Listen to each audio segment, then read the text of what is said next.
পরে চলে যাই বৃহস্পতিবার সোমবার সিয়াম। এইটা আমাকে আপনাকে আজ থেকেই, কাল থেকেই, বৃহস্পতিবার থেকে জরুরিভাবে গ্রহণ করতে হবে।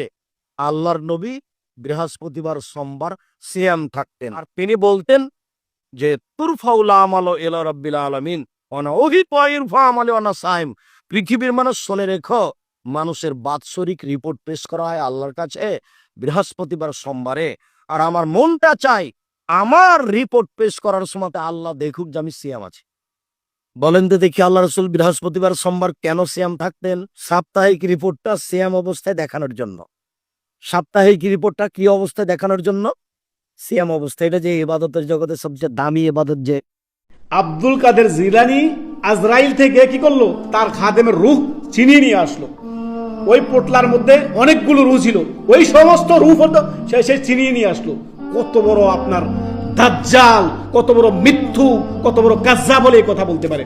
আব্দুল কাদের জিলানী কি করলো, বিদাতি বক্তা বলতেছেন, তার এদের লক্ষ লক্ষ ভিউ, এদের আরে এদের অনুসারীর অভাব নেই। হায় আল্লাহ, ইয়া আল্লাহ, আল্লাহ তুমি ক্ষমা করো। সে বলতেছে, একটা বলতেছে আজরাইল, মালাকুল মউতের নাম রাখছে আজরাইল। মৃত্যুর ফেরেশতাকে কি বলা হয়? মালাকুল মউত। মালাকুল মউতকে বলতেছে আজরাইল আব্দুল কাদের জিলানীর খাদেমের কি করলো, আব্দুল কাদের জিলানীর খাদেমের রূহ নিয়ে চলে গেল। তখন আব্দুল কাদের জিলানী বললে, আমার খাদেমের রূহ দিয়ে যাও। কি ক্ষমতাশীল, চিন্তা করেন। আউযু বিল্লাহি মিনাশ শাইতানির রাজিম। খাদেমের রূহ আনতে গিয়ে এর সাথে আরো বহু রূহ আসলো, সবগুলো ছিনিয়ে নিয়ে আসলো আজরাইল থেকে। ইন্না লিল্লাহি ওয়া ইন্না ইলাইহি রাজিউন। এই বিদআতপন্থীরা দেখেন, এদের এই সমস্ত পীর ফকিরকে এরা নবী রাসূলের দরজা থেকে উচ্চ মর্যাদা দিয়ে দিয়েছে। চিন্তা। আবার বলতেছে কি, এই কথা কোথায় আছে?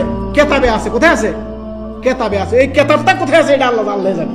এই কেতাব কই আছে? এই কেতাবের মালিককে, এই কেতাবের লেখককে রব্বুল আলামিন ভালো জানে। আল্লাহু আকবার। আল্লাহ আমাদের হেফাজত